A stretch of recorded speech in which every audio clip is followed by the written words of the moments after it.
Okay, I'll just show you how to set a sat nav in this Land Rover Freelander. Let's see, first of all, switch on, get the screen up.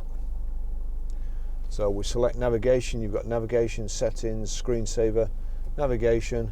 You have to agree that you're not going to be distracted, and then destination, top left, postcode, Weir Grosvenor Garage, Chorley Road, Waltleydale, Preston, PR5.